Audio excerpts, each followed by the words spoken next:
And thank you, Canelo, for your honest work and sincerity. I know that there has been many questions and speculations about Canelo and the events of the last couple of weeks. Today I want to speak to Canelo's character and how he is different from the vast majority of boxers I've seen in more than 25 years in this business. I can assure you that both inside and outside the ring, Canelo has always displayed a professionalism and commitment that is too often absent in this sport. I've known Canelo since he was a teenager. Even then, he worked hard, handled himself with grace and class, and showed the utmost respect for the sport. Over the years, while some of his peers in the sport have acted foolishly and without regard or respect for the sport, Canelo has repeatedly shown he is a consummate gentleman and has gone to where he is today as a fighter through dedication, focus, and hard work. Quite simply, he's the model for what we want the best in our sport to be. I know my description of Canelo's character matches what you all have seen from him over the years as well. I sincerely hope that given his unblemished record of having never tested positive in more than 90 tests in and out of competition with more than 52 professional fights, you would be willing to give Canelo fair consideration. I want to acknowledge and apologize to our sponsors, Tecate and Hennessy, Fred Lloyd Insurance and Fathom Events, and thank them for their patience. We would also like to apologize and express gratitude to HBO and the MGM who have been supportive of our team during this process. With that, I'll give it back to Eric. Thank you.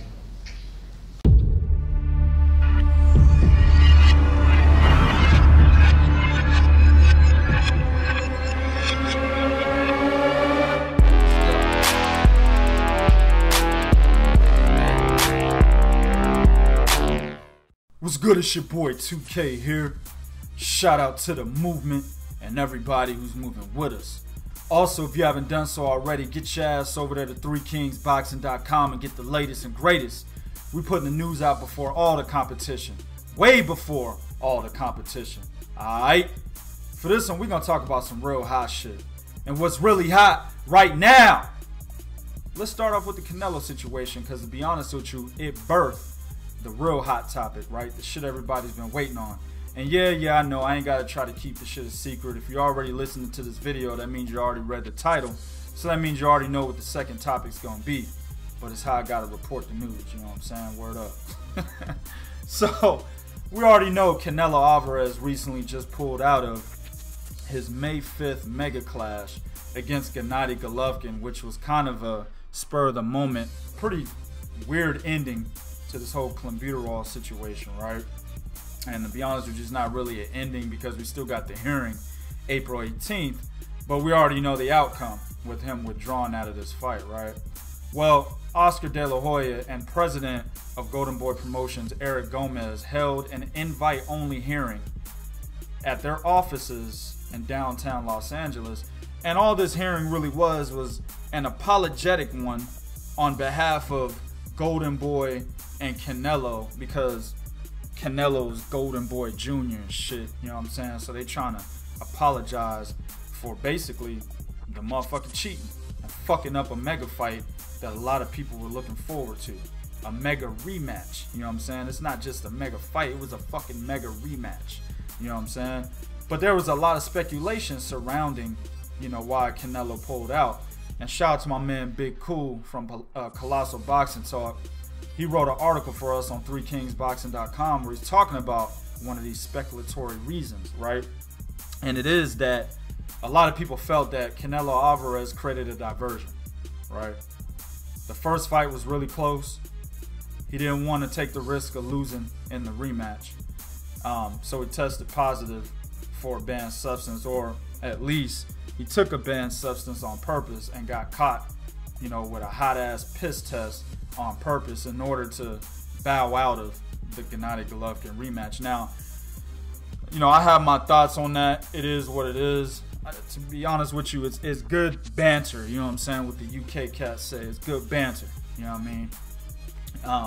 Whatever it is that you think, at the end of the day, the motherfucker pulled out the fight. You know what I'm saying?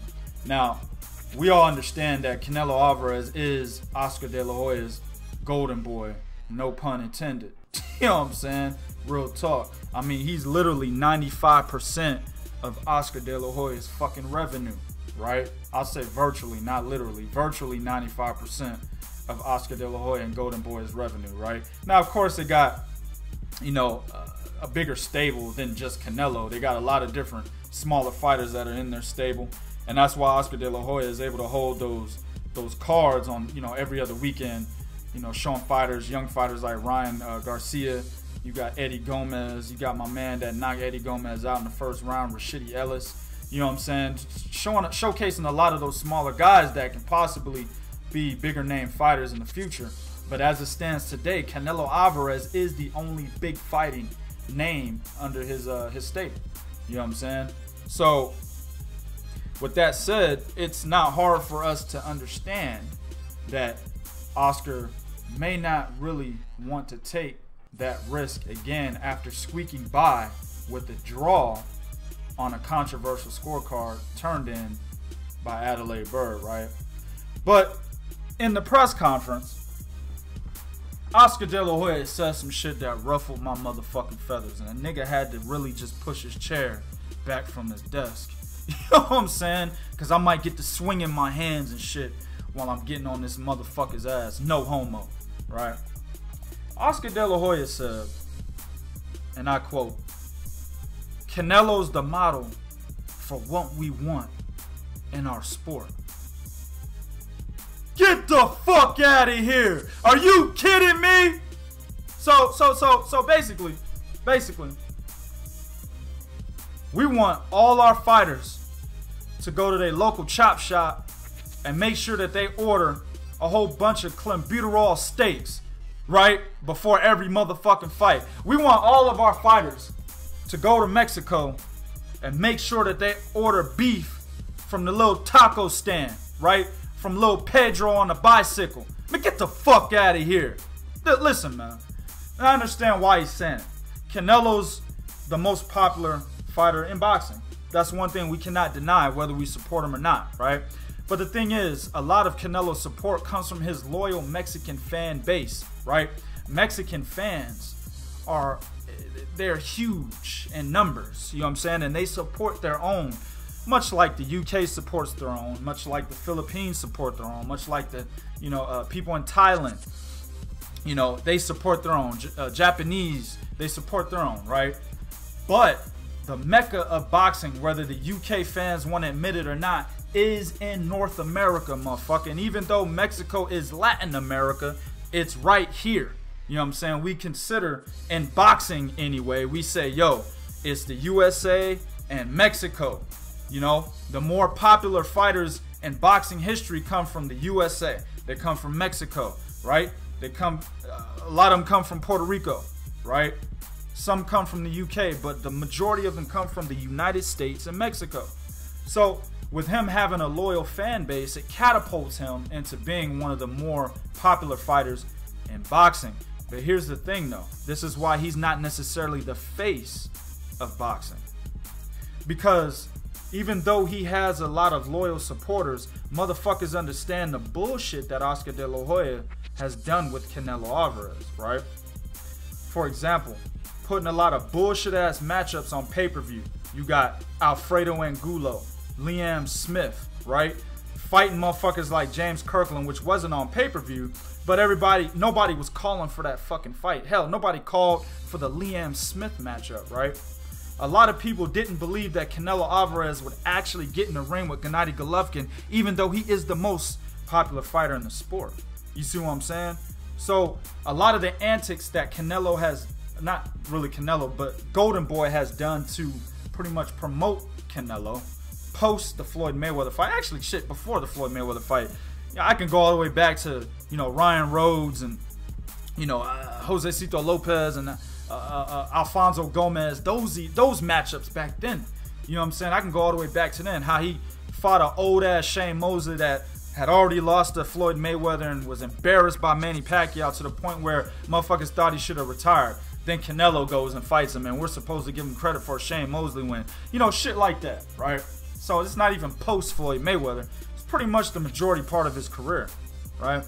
Real boxing fans understand the wool that Oscar De La Hoya is trying to pull over our eyes, right?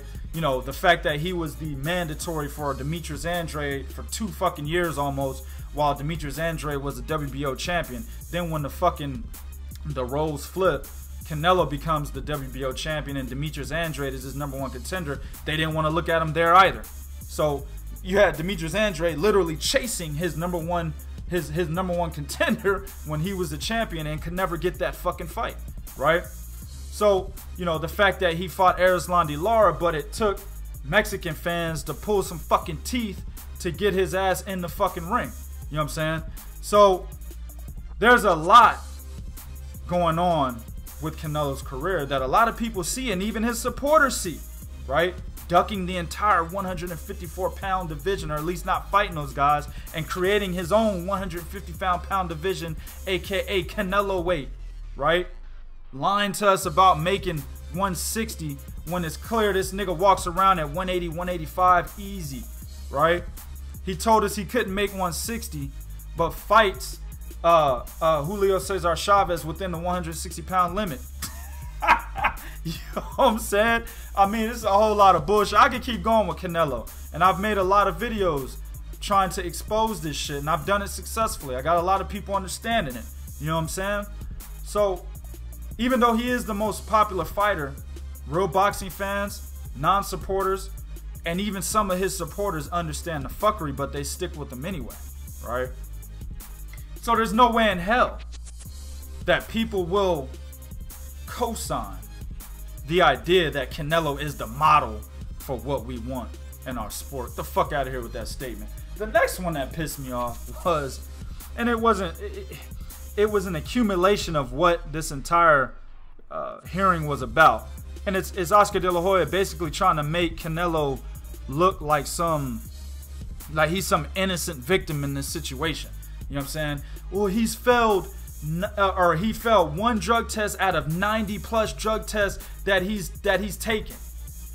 We don't give a fuck about the previous 90, dog.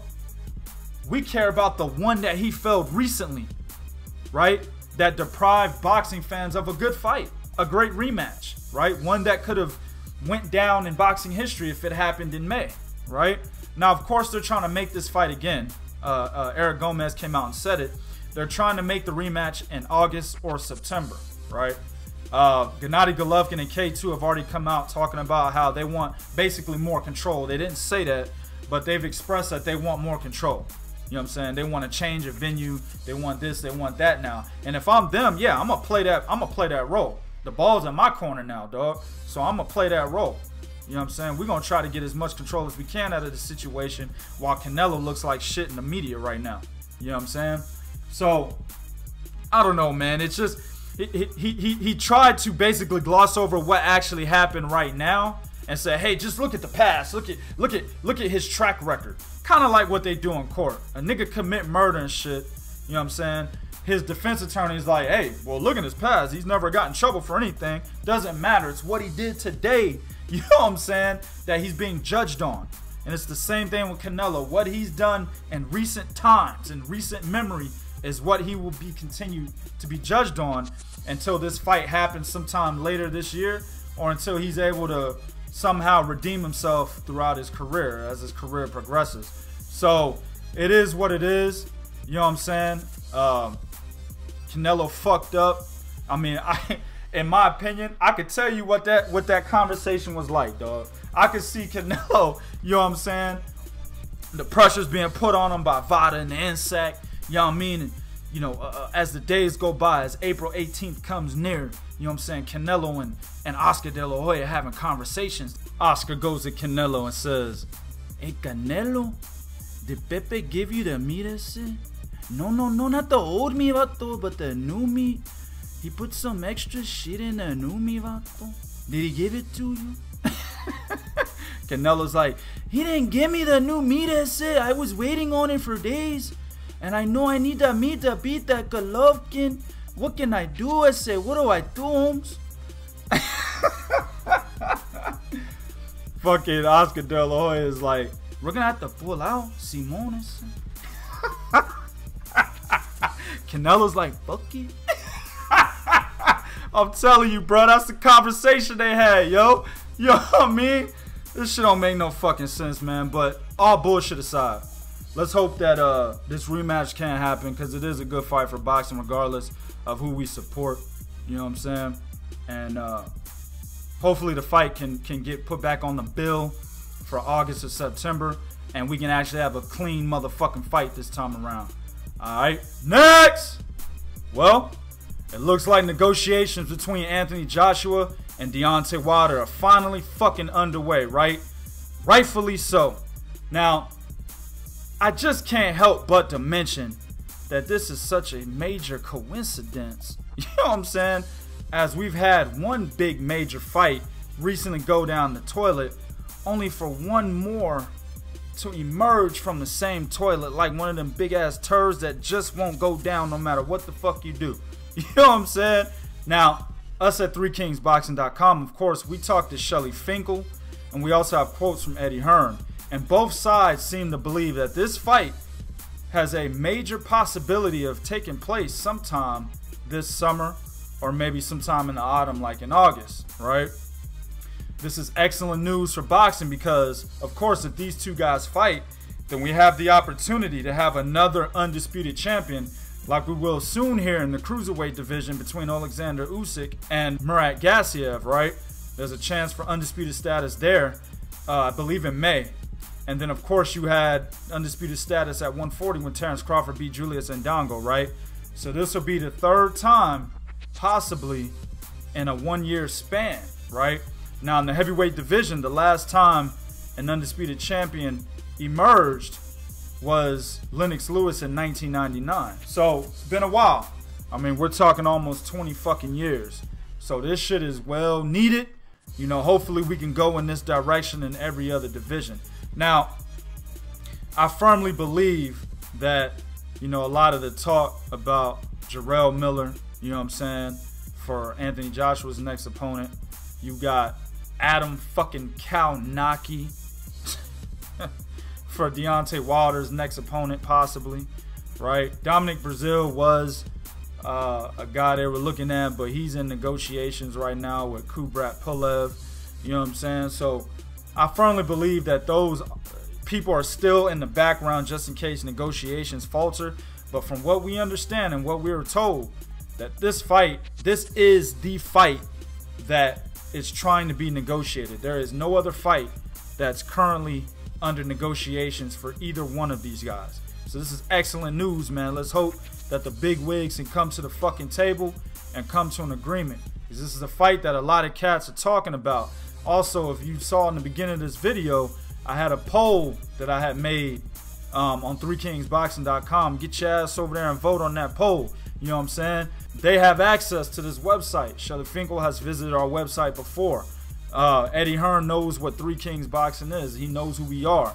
So we can feed this poll to them, and maybe that can help motivate them to want to make this fight while they're at the negotiation table. You know what I'm saying?